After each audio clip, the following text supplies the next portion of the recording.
Banjir yang melanda sejumlah desa di Kabupaten Aceh Timur kini mulai surut. Warga yang sebelumnya mengungsi juga telah kembali ke rumah masing-masing.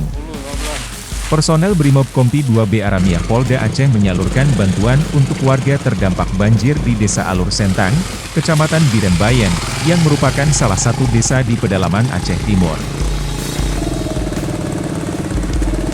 Untuk mencapai desa tersebut, personel harus menempuh perjalanan selama 2 jam dengan kondisi jalan berlumpur.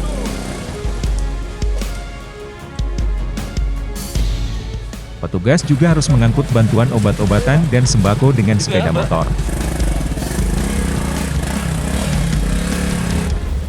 Wakil Komandan Brimopolda Aceh HKBP Beridiansyah, mengatakan, bantuan 1.000 paket sembako tersebut diharapkan dapat membantu warga setempat pasca banjir yang melanda wilayah itu.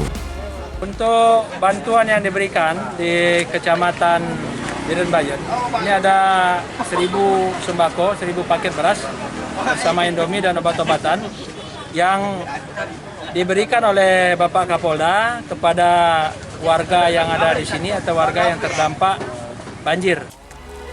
Kepala Desa Alur Sentang menyambut baik bantuan tersebut, mengingat saat ini warganya sangat membutuhkan, karena sudah sepekan warga tidak dapat beraktivitas. Untuk saat ini, bantuan tersebut sangat dibutuhkan oleh warga Alur Sentang, karena desa kami sangat luas, karena jumlah KK lebih kurang 770 KK, yang mengungsi lebih kurangnya 1.000 jiwa. Selain Desa Alur Sentang, bantuan juga diserahkan ke desa-desa lainnya di Kecamatan Birembayan yang sempat terendam banjir. Dari Aceh Timur, Tim Liputan Aceh Video melaporkan.